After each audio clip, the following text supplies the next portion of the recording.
Spotlight tonight are BBC News correspondent Emma Vardy. Her specialist subject is the history of surfing.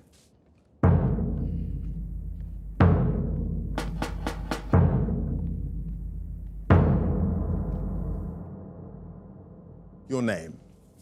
Emma Vardy. Your occupation? Journalist. Your chosen charity? The wonderful Northern Ireland Children's Hospice. And your specialist subject? The history of surfing. The history of surfing. 1.5 minutes. Let's go. Modern surfing originated hundreds of years ago in Hawaii, when the most widely used board was a long, thin plank of wood weighing about 45 pounds, known by what name? The Elia board. Yes, in the 1920s, the American Tom Blake developed hollow, rib-braced boards, which were much lighter than earlier solid boards. What innovation did he add in 1935, which greatly improved control and stability? The fin. Yes, many of Hawaii's best-known surf beaches are on the island of Oahu, on which other island is the big wave surfing break, known as Jaws. Maui. Yes, the sport took off in California after it was demonstrated by which Hawaiian surfer who visited in 1907? George Freeth. Yes, surfing gradually caught on around the world in the 1950s, aided by the availability of wetsuits and, at the end of the decade, by the use of what polymer material, which replaced wood in the manufacture of surfboards? Polyurethane. Yes. Which champion swimmer, one of only a few notable women surfers in the 1930s, was a stunt double for the actress Esther Williams? Mary Ann Hawkins. Yes, in the late 1960s, Australia became the centre for innovation in the sport, and a surfer named George Greenough developed more effective fins for surfboards, basing his fin designs on the tail fins of which fish? Dolphin. No, tuna. Which American surfer has been both the youngest at the age of 20 and the oldest at 39, World Surf League champion? Kelly Slater. Yes, a major innovation in shortboard design, the tri-fin, was made in 1981 by Simon Anderson. What did he call his board? Thruster.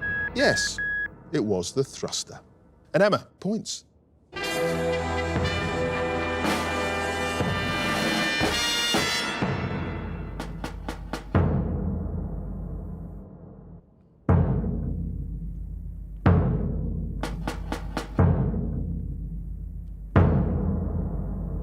Pretty important patch, but how do you escape? How do I get away from you? I'm done chatting on the news. I'm quite often chucking my boards into the car and heading off to the coast. Ireland. It really does. I mean, particularly the west coast of Ireland on its day has world-class surf breaks that can rival Hawaii.